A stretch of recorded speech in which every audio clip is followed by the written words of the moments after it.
ازيكم يا حلوين؟ عاملين ايه؟ يا رب تكونوا بخير، وحشتوني جدا جدا. اللهم صل وسلم وزد وبارك على سيدنا محمد عليه افضل الصلاة والسلام. لو اول مرة تشوفوني، انا ياسمين ودي قناتي. لو عجبكم الفيديو ما تنسونيش باللايك، تشتركوا في القناة لو لسه مش مشتركين، وكمان تفعلوا زر الجرس عشان يوصل لكم اشعار بكل فيديوهاتي. وكمان ما تنسيش الكومنت القمر اللي هتصلي بيه على الرسول. اللهم صل وسلم وزد وبارك على سيدنا محمد عليه افضل الصلاة والسلام. قبل ما نبدأ الفيديو ونقول بسم الله، لو لي عليكي صلاة دلوقتي أمانة بيني وبينك ليوم الدين، سيبي الفيديو وروحي صلي وارجعي كملي مشاهدة الفيديو بإذن الله. يلا بينا نبدأ الفيديو ونقول بسم الله. أيوة، زي ما انتوا شفتوا كده في عنوان الفيديو 2 جنيه. زي ما انتوا شفتوا كده في عنوان الفيديو ب2 جنيه بس يا بنات هنجهز لخزين رمضان. انت بتقولي يا ياسمين رمضان ايه وخزين ايه و2 جنيه ايه؟ هو دول بيجيبوا ايه؟ لا دول يجيبوا كتير قوي على فكرة. يعني بصوا دايما القليل، يعني ما تستقليش بحاجة تقولي ايه ده، لا ده يجيب حاجات كتير قوي قوي، هيخليكي باذن الله تجيبي حاجات كتير. ازاي يا ياسمين؟ اولا اللي هيكتب لي في الكومنتات ويقول لي يا ياسمين رمضان ايه لسه بدري، لا مش بدري، احنا في شهر كام يا حبايب قلبي؟ شهر 7. فاضل بالظبط كام يوم، ايام بسيطه جدا، يعني حوالي 12 يوم وشهر 7 او 13 يوم وشهر 7 يخلص. تمام؟ هيتفضل 8 9 10 11 12 1 6 شهور. رمضان في شهر 2 باذن الله. طيب 6 شهور يعني يا دوبك تجهزي نفسك لرمضان وتبقي مرتاحة من مصاريف رمضان، من وقفة المطبخ، من حاجات كتير جدا. التجهيز المسبق ده يا بنات بيوفر فلوس ووقت ومجهود، ويبقى عندك وقت كبير قوي للعبادات بقى، ان انت تقعدي تتعبدي، تقرأي قرآن، تذكري ربنا، تروحي تصلي تراويح. ما يبقاش 3/4 اليوم في المطبخ ما بين فطار وسحور وحلويات ومش عارفه ايه، وما تلاقيش وقت ان انت، هو ده مش شهر الاكل والشرب، ده شهر العباده. فاحنا احتراما للشهر ده وقدسيته احنا بنعمل ايه؟ بنجهز له من بدري عشان خاطر لما يهل علينا باذن الله نبقى فاضيين. طيب ال2 جنيه دول يا ياسمين هنعمل بيهم ايه؟ بصوا يا حبيبه قلبي، انا عايزاكي تعملي كل يوم تجيبي كده حصاله او ازازه كده وتفتحيها فتحه صغيره. ثانيه واحده، ده المنبه بتاعي. المهم عايزاكي تجيبي حصاله وكل يوم تحطي فيها 2 جنيه. 2 جنيه في 30 يوم ب60 جنيه، وهيجي عليكي شهور هيبقى فيه 31 يوم هيبقى 62 جنيه. تمام؟ ال60 جنيه دي هنعمل بيهم ايه؟ هنعمل بيهم ان شاء الله كتير. ازاي؟ عارفين فكرة ال10 جنيه اللي انا قلتلكوا عليها بتاعة الخزين، ان احنا نجيب مثلا ب10 جنيه فول، ب10 جنيه عدس، ب10 جنيه مثلا فول مدشوش، الحاجات دي البقوليات دي. تقدري تعملي فكرة ال10 جنيه دي من ال60 جنيه.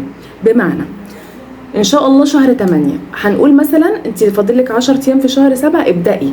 ما تقوليش ما ازاي، ال10 2 في 10 ب20، هيبقى معاكي 20 جنيه. ال20 جنيه دي تقدري تجيبي بيها ب10 فول، وب10 فول مدشوش وفول تدميس، واركنيهم على جنب، بنحتاجهم كتير جدا في رمضان في السحور. تمام؟ طيب هنخش بقى على شهر 8. شهر 8 هنعمل ايه؟ 2 جنيه في 30 يوم ب60 جنيه. 10 جنيه هنجيب فيه بيهم فاصوليا بيضه، كيس صغنن كده، يبقى فيه كده حبه حلوين كده يعملوا لك طبخه في رمضان. رمضان اصلا الواحد مبقاش جعان فيه، فطبخه صغيره هتقضي البيت كله ان شاء الله. وب10 جنيه عدس اصفر، لان رمضان هيبقى داخل في الشتاء يا بنات، فهنحتاج العدس كتير جدا كشوربه. تمام؟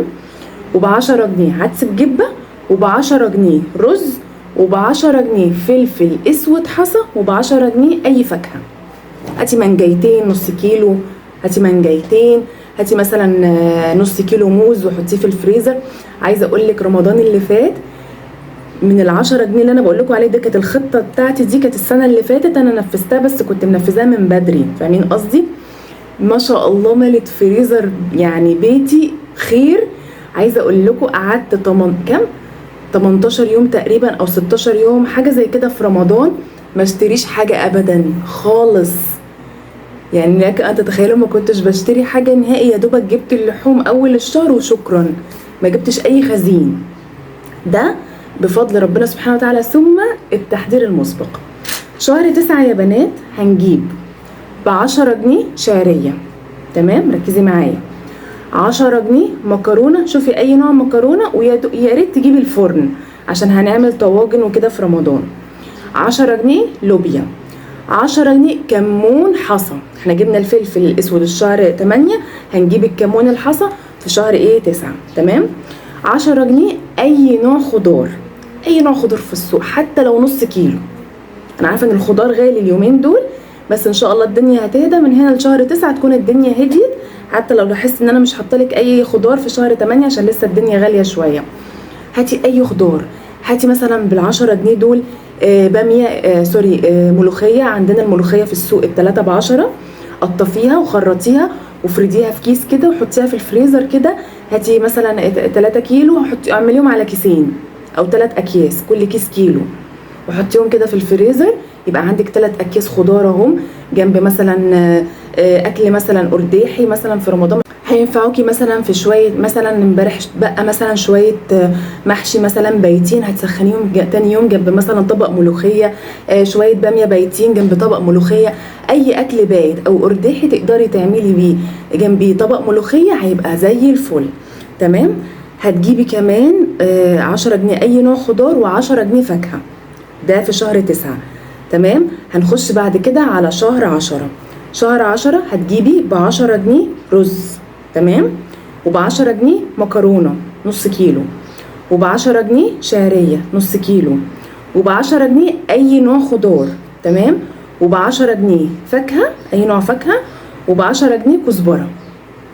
كزبره اللي هي الناشفه. تمام. دي لو خدت بالك كل شهر حطيت لك نوع توابل، عشان لما يجي شهر رمضان باذن الله يبقى التوابل عندك كلها موجوده، ما تضطريش ان انت تشتري اي توابل. تعالوا نروح لشهر 11. هنجيب ب10 جنيه عدس اصفر، لان احنا هنحتاج العدس الاصفر كتير قوي في رمضان.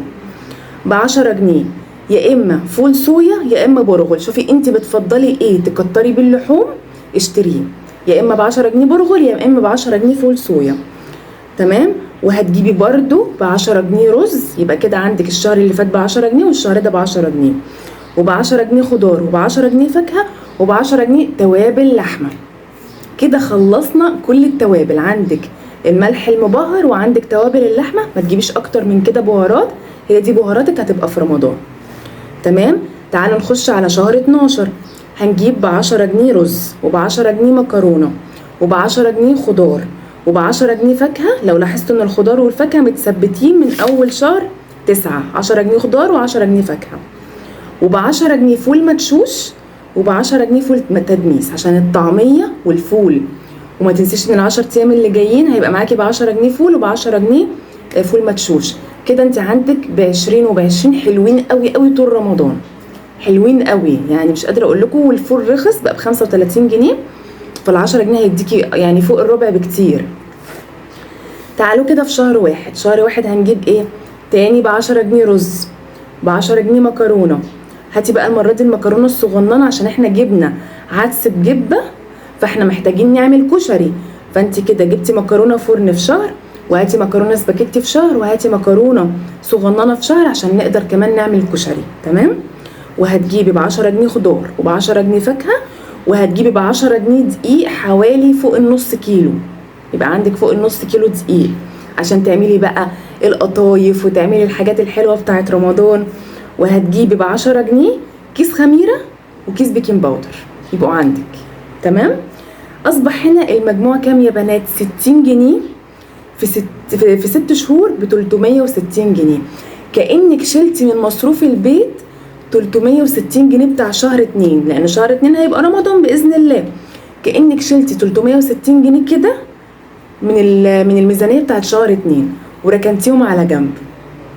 اتعاملي بقى مع بقيه الميزانيه. عندك اختيارين، يا اما تمشي على ميزانيتك عادي وتتجاهلي ال 360 جنيه تاخديهم وتحوشيهم وتخليهم للعيد عشان تجيبي مثلا حاجه العيد ولبس العيد تكملي وتجيبي لبس العيد للولاد والكلام ده، يا اما تاخدي الفلوس دي وتزودي بيها بند اللحوم. تمام. لو انت ميزانيه اللحوم بتاعتك قليله زودي بند اللحوم عشان لو جالك ضيف، لو عندك عزومه ولا اي حاجه ما تتحشريش وتتزنقي في العزومه. فانت عندك اختيارين، يا تشيليهم للعيد يا اما تخليهم تزودي بيهم بند اللحوم في رمضان عندك اختيارات كتير جدا. عايزه اقول لك ما تستهونيش بال 360 جنيه دي، ما تستهونيش بيها خالص خالص. والله العظيم يا بنات فرقت معايا جدا جدا رمضان اللي فات والله. اللهم صل على النبي. كان معايا فاكهه اعمل بيها عصير 18 يوم في رمضان، كان عندي في الفريزر خضار متفرز، كان عندي حاجات للسحور، كنت بشتري البتنجان وبقطعه يا بنات وبقليه نص قليه كده وبحطه في الفريزر، كنت اطلعه اعمل مسقعه. كنت جايبه البطاطس الكور الصغننه دي سلقتها كلها وقشرتها ودحرجتها كده نص سوا كده في الزيت ونفعتني جدا في السحور. كان عندي بتنجان برضو، كان بتنجانيه كنت شوياهم وفرماهم وعاملاهم يعني تجهيز لبابا غنوج، فاهمين قصدي؟ كنت بحط بقى عليهم، اطلع الكيس يسيبه يفك شويه، احط عليه الطحينه والتوابل بتاعته وكان بيبقى زي العسل. كنت مخزنه خضره المحشي كنت مخزناها، كنت مخزنه طماطم متسبكه وكنت مخزنه تقريبا 3 اكياس طماطم محشي مقليه بصل مع الطماطم مع خضره وحطاهم في اكياس، كانوا 3 اكياس. فعايزه اقول لكم كنت حاطه كمان ورق عنب كنت مفرزاه، وكنت مفرزه كرنبتين، كان الكرنبايه ب5 جنيه يا بنات في الوقت ده، جبت كرنبايتين ب10 جنيه وضبطهم وحطيتهم في الفريزر. وكان عندي فاصوليا وكان عندي لوبيا مسلوقه. وبصوا اللهم صل عليك يا رسول الله، قعدت 18 يوم برنسيسه، عشان انتوا عارفين انا بشتغل وموظفه وباجي قبل الاذان بساعه واحده بس، باجي الساعه 5:30 وبيبقى فاضل ساعه الا ربع على الاذان او ساعه الا 10 دقايق على الاذان. كنت بصي بطلع بجهز خلاص شكرا انا عندي حاجتي وبعمل، واكلي كله بيخلص في ساعه، فاهمين قصدي ليه؟ لان انا محضره لكل ده. فانا يعني بطلب منكم سواء انت موظفه او مش موظفه او ربة منزل، جهزي لرمضان من دلوقتي. خلاص ما تقوليش لا لسه ومش لسه، لا مفيش حاجه اسمها لسه بدري. لا احنا كنا لسه بنصوم، عدى 6 شهور، انتم لكم ان تتخيلوا ان احنا لسه كنا بنصوم وكنا لسه بنصلي العيد وكنا لسه بنعمل حاجات كتير وكنا لسه معيدين عيد الاضحى. فجأة بسم الله الرحمن الرحيم 6 شهور عدوا، فاضل لك 6، فاستغليهم. ما تستقليش ال10 جنيه، معاكي امكانيه ان انت تزودي 15 و20 جنيه زودي، مفيش اي مشكله. يعني شوفي حسب امكانياتك، ممكن تحطي 5 جنيه كل يوم، لو ال5 جنيه دي مثلا مش هتطلعك في مصروف البيت، حطي كل يوم 5 جنيه يعني 150 جنيه في الشهر. تقدري تزودي تجيبي زيت، تقدري تجيبي سمنه، تقدري تزودي شويه في الخضار، تقدري تزودي شويه في الخزين اللي هو الدقيق والكلام ده كله. فانت شوفي حسب امكانياتك. انا قلت لك اقل القليل ان انت تحطي 2 جنيه في اليوم، عندك امكانيه زودي يكون افضل، فاهمين قصدي؟ بس احنا ماشيين بميزانيات البيت عشان الميزانيه ما تحسيش بيهم اصلا، دول لو شلتيهم كل يوم من مصروف بيتك مش هتحسي بيهم. فانا ما رضيتش اقول لك 5 جنيه عشان ما تحسيش بيها، فاهمين قصدي؟ ف2 جنيه مش هيحسسوكي باي حاجه. بس كده يا حلوين، هو ده فيديو النهارده، يا رب يكون عجبكم واستفدتوا منه ولو بمعلومه صغيره. لايك وشير وسبسكرايب، وكمان ما تنسوش الصلاه على الرسول في الكومنتات. اللهم صل وسلم وزد وبارك على سيدنا محمد عليه افضل الصلاه والسلام. اشوفكم على خير في فيديوهات حلوه كتير، مع السلامه.